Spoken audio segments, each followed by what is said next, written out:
Hello and welcome. मेरा नाम है राहुल कुमार और आप सबका स्वागत है मेरे यूट्यूब चैनल अध्यापक अड्डा में।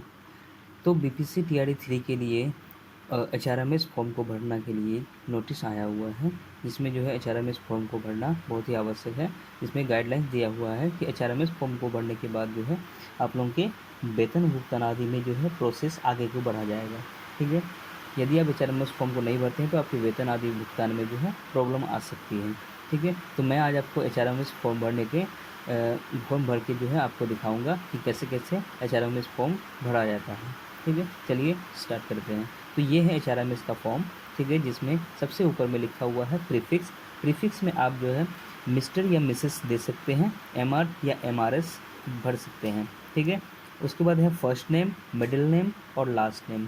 फर्स्ट नेम, मिडिल नेम और लास्ट नेम। अगर आपका नेम में दो ही वर्ड है तो आप सिर्फ फर्स्ट नेम और लास्ट नेम लीजिएगा। अगर तीन वर्ड है तो फर्स्ट नेम और मिडिल नेम और लास्ट नेम लीजिएगा। जैसे मेरा नाम अगर राहुल कुमार है तो मैं फर्स्ट नेम और लास्ट नेम ही भरूंगा और कुछ भी नहीं भरूंगा, मिडिल नेम नहीं भरूंगा।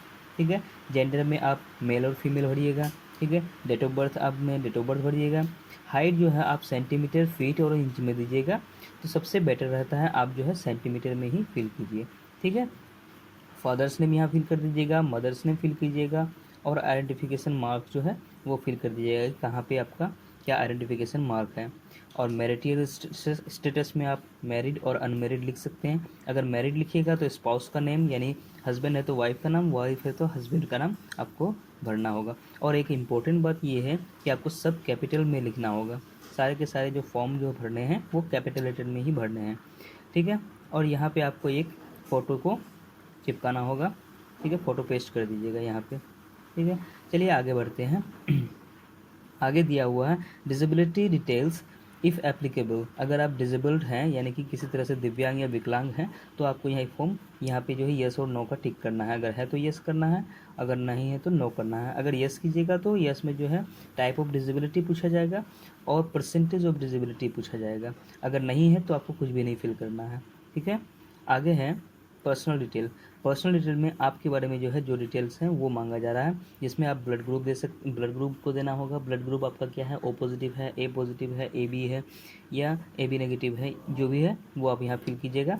ठीक है, ईमेल एड्रेस यहाँ पे फिल कर दीजिएगा। मोबाइल नंबर जो आप बीपीएससी में हर जगह यूज़ कर रहे हैं बीपीएससी टीचर ऐसे बनने के बाद, तो वही मोबाइल नंबर आप दीजिएगा, यहाँ बेस्ट रहेगा। ठीक है, नेशनलिटी तो इंडियन आप दीजिएगा यहाँ पे। पैन नंबर, पैन कार्ड के पास आपका जो पैन कार्ड है उसमें एक पैन नंबर हुआ होगा तो वो पैन नंबर यहाँ आपको फिल करना है। ठीक है, और एक ऑप्शन ये है जीपीएफ और प्राण टाइप।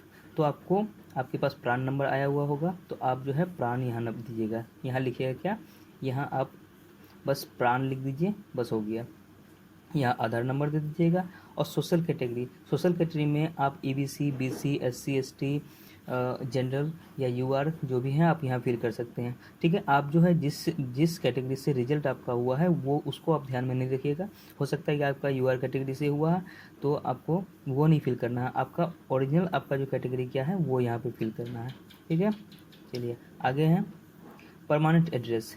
परमानेंट एड्रेस में आप जो है यहाँ पे लिस्ट वन लाइन टू दिया हुआ है। ठीक है, लाइन वन लाइन टू में आप जो है ये भर दीजिएगा। उसके बाद स्टेट यहाँ भर दीजिएगा, डिस्ट्रिक्ट फिल कर दीजिएगा, पिन कोड यहाँ फिल कर दीजिएगा। ठीक, अब आ जाते हैं एम्प्लॉयज़ डिटेल में। एम्प्लॉय डिटेल्स में जो है मैंने आपके लिए लिख के रखा हुआ है कि एम्प्लॉय टाइप आप क्या है तो रेगुलर दे दीजिएगा यहाँ पे। सर्विस टाइप जो है स्टेट गवर्नमेंट एम्प्लॉय भर दीजिएगा। कैडर जो है कैडर में बिहार एजुकेशन सर्विस फिल कर दीजिएगा। पेरेंट डिपार्टमेंट में एजुकेशन डिपार्टमेंट दे दीजिएगा। करंट डिपार्टमेंट में भी एजुकेशन डिपार्टमेंट दे दीजिएगा। ठीक है, और करंट डेजिग्नेशन, डेजिग्नेशन मतलब आप किस पोस्ट में है तो असिस्टेंट टीचर के पोस्ट में है तो वो फिल कर दीजिएगा। करंट ऑफिस जो है आप ऑफिस में जो है आप अपना जो है स्कूल का नाम दे दीजिएगा। ऑफिस में आपका, क्योंकि आपका ऑफिस जो आपका स्कूल ही है, ठीक है, उसका नाम दे दीजिएगा। सोर्स ऑफ रिक्रूटमेंट क्या है तो बीपीएससी के द्वारा दिया गया है, ये तो आप जानते ही हैं। ठीक है, आगे है ऑर्डर इशूइंग अथॉरिटी या ऑफिस, यानी कहाँ से आपको ऑर्डर दिया गया तो आपके जो ऑर्डर दिया गया है वो डीईओ के द्वारा दिया गया है और बगल में आप जो है डिस्ट्रिक्ट का नाम लिख दीजिएगा, कौन से डिस्ट्रिक्ट का डीईओ है। ठीक है, और अपॉइंटमेंट आपको जहाँ पे पोस्टिंग हुआ है उस डिस्ट्रिक्ट के बारे में बात कर रहा है और उस डीईओ के बारे में बात कर रहा है। ठीक है, बस यहाँ डीओ लिख दीजिए और डिस्ट्रिक्ट का नाम लिख दीजिएगा बगल में। अपॉइंटमेंट ऑर्डर नंबर, ये इसीलिए बहुत ज़्यादा कंफ्यूज होते हैं स्टूडेंट्स।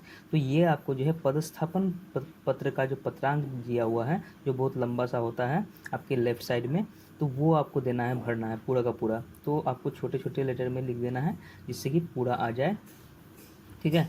तो ये भरना, पदस्थापन पत्र का पत्रांक भरना है, ठीक है। और अपॉइंटमेंट ऑर्डर डेट, तो वही पदस्थापन पेपर में जो डेट दिया हुआ है, राइट साइड में डेट दिया हुआ होगा, वो डेट यहाँ पे फिल करना है, ठीक है। आगे है ज्वाइनिंग और चार्ज टेकन, यानी कब आप ज्वाइनिंग कर रहे हैं उसको डेट देना है। तो उसका डेट आपका योगदान पत्र में आप फिल किए होंगे कि आप कब ज्वाइन कर रहे हैं। ज्वाइनिंग करने का डेट 15 मई से था, तो 30 जून तक था। तो वो जो है उसके बीच में आप कभी भी ज्वाइन किए होंगे, उसको उसका डेट जो है आपका योगदान पत्र में आपका होगा, आप उसी से देख के भर सकते हैं, ठीक है। और उसका जो टाइमिंग जो है उसी के नीचे लिखा हुआ रहेगा, योगदान पत्र में ही डेट के नीचे टाइमिंग लिखा हुआ रहेगा कि आज आप जो है किस टाइम में ज्वाइन किए थे, ठीक है। तो बस यही फिल कर दीजिएगा आप। नेक्स्ट पेज पे आ जाते हैं। नेक्स्ट पेज जो है ऑनबोर्डिंग एक्सेप्ट 2A, ठीक है। इसमें जो है एम्प्लॉई पर्सनल डिटेल बोल रहा है एम्प्लॉई का, तो सेम वही क्वेश्चन है। तो जैसे आप जीपीएफ और प्रान वहाँ पे फिल किए थे, तो प्रान फिल कर दिए थे वहाँ पे, तो यहाँ पे आपका जो है प्रान नंबर यहाँ मांगा जा रहा है। जो आप प्रान नंबर अप्लाई किए थे, प्रान नंबर जो है अप्लाई करने के बाद प्रान नंबर आपका आया होगा अपना, तो वही अपना प्रान नंबर को फिल करना है। अगर आपके पास प्रान नंबर नहीं है तो आप एचआरएमएस फॉर्म को भर नहीं सकते हैं। तो फर्स्ट जो है आपको क्या करना है कि प्रान बनाना है, ठीक है। प्रान बनाइएगा, उसी के बाद जो है आप एचआरएमएस फॉर्म को फिल कर सकते हैं, क्योंकि यहाँ पे प्रान नंबर मांगा जा रहा है, ठीक। अब जो है नेक्स्ट है क्या, गवर्नमेंट क्वार्टर ऑक्यूपाइड, क्या आपको गवर्नमेंट क्वार्टर जो मिला है रहने के लिए, यस है तो नो, यस है तो यस, नहीं तो नो कर दीजिएगा, ठीक है। और ग्रुप और एनुअल इंक्रीमेंट ऑप्टेड डेट, ये आप खाली छोड़ दीजिएगा, इसमें कुछ भी नहीं फिर दीजिएगा, ठीक है। देखिए ये जो है एचआरएमएस फॉर्म भरा जाता है इसलिए क्योंकि उसके बाद जो है आपको एचआरएमएस आईडी जो दिया जाएगा फॉर्म भरने के बाद, ठीक है, उस आईडी को लॉगिन कीजिएगा। उसके बाद जो है आप जो भी चीज़ अगर नहीं फिल कर रहे हैं तो वो आपको जो है फिल करने का ऑप्शन फिर से मिलेगा, ठीक है। तो इसके लिए ज़्यादा परेशान होने की ज़रूरत नहीं है। जैसे आप ये जो है छोड़ रहे हैं खाली, तो ये आपको फिर से फिल करने के लिए आएगा आपका आईडी में, तो इसके लिए कोई टेंशन की बात नहीं है। चलिए आगे बढ़ते हैं।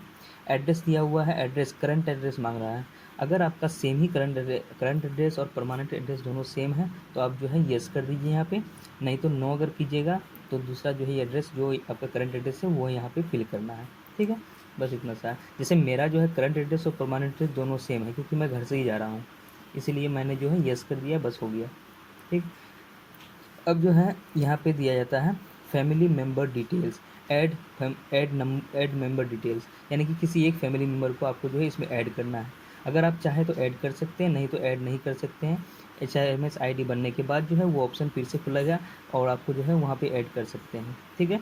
तो यहाँ पे आप किसी को अगर ऐड करना चाहते हैं तो ऐड कर सकते हैं। उसका रिलेशनशिप कैसा है आपसे वो देना है, नेम देना है यहाँ पे उनका, जेंडर देना है मेल फीमेल जो भी है, डेट ऑफ बर्थ देना है उनका, मैरिटल स्टेटस देना है उनका जो भी है, फिजिकल डिसेबल्ड है या नहीं है वो फिल करना है, अगर है तो परसेंटेज देना है यहाँ पे, ठीक। और आगे है डिपेंडेंट है या डिपेंडेंट है या नहीं है वो फिल करना है, एम्प्लॉयड है या डिपेंडेंट है, तो अगर डिपेंडेंट दीजिएगा तो आपको जो है उनका जो इनकम देना होगा यहाँ पे, ठीक है। एम्प्लॉयड है या नहीं है वो फिल करना है, नॉमिनी बना रहे हैं उसको या नहीं बना रहे हैं वो आपको फिल करना है। अगर नॉमिनी बना रहे हैं तो यस फिल करना है कि इसी मेंबर को आपको जो है नॉमिनी बनाना है। और ग्रेचुइटी और पीएफ जो है इनको खाली छोड़ दीजिएगा, बाद में फिल कर दीजिएगा, ठीक है। अब एक बहुत इंपॉर्टेंट सेक्शन आया है जिसमें बैंक डिटेल्स का मांग रहा है, तो बैंक डिटेल्स आपको ज़रूर फिल करना है, ठीक है। तो बैंक नेम यहाँ फिल कर दीजिएगा, ब्रांच नेम यहाँ फिल कर दीजिएगा, ठीक है। आईएफएससी कोड यहाँ फिल कर दीजिएगा और जो है बैंक अकाउंट नंबर यहाँ फिल कर दीजिएगा, बस हो गया, ठीक है। बस इतना ही फॉर्म को फिल करना था।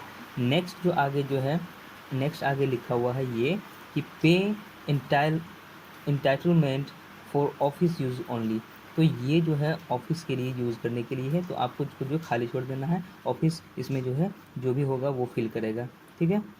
तो जैसे कि यहाँ पे दिया हुआ है पे कमीशन क्या है, पे स्केल है, पे बैंड है या पे लेवल है, जो भी है, बेसिक पे क्या है, गवर्नमेंट क्वार्टर ऑक्यूपाइड है या नहीं है, एचआरए है, सीटीए अलाउंस है, सीटीए एंटाइटलमेंट है, एनपीएस ऑप्टेड है, डीए है, ठीक है, मेडिकल स्टॉप है, ठीक है, जीपीएफ प्राण है।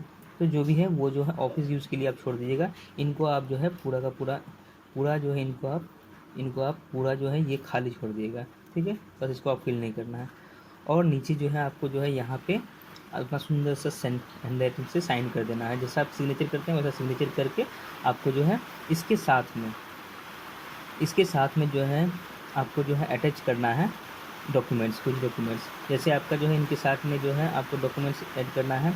योग पदस्थापन पत्र हो गया, ठीक है, योगदान प्रपत्र हो गया, औपबंधिक नियुक्ति पत्र हो गया, ठीक है, पैन कार्ड का जेरॉक्स हो गया, आधार कार्ड का जेरॉक्स हो गया, और बैंक पासबुक या कैंसिल चेक का जेरॉक्स जो है, इन सब का जेरॉक्स को आपको जो है HRMS फॉर्म फिल करने के बाद उन सबको पिन स्टेपल करके, पिन आउट करके, संलग्न करके आपको जो है BRC में जमा कर देना होगा, या हेड सर को जमा कर दीजिए, वो BRC में जमा कर देंगे, ठीक है। बस यही प्रोसेस है HRMS फॉर्म को फिल करने का, ठीक है। अब जब आप फिल कर दिएगा HRMS फॉर्म को, उसके बाद जो है आपका जो है HRMS ID मिलकर बन के आएगा, ठीक है। तो इस तरह से जो है आशा करता हूँ कि मैं आपके जो है बहुत अच्छे से हेल्प कर पाया हूँ, ठीक है। अगर आपका वीडियो मेरा अच्छा लगा तो लाइक एंड सब्सक्राइब कीजिए, और मैं आगे मिलते हैं ऐसे ही वीडियो बनाते हुए, ठीक है। तब तक के लिए धन्यवाद। जय हिंद।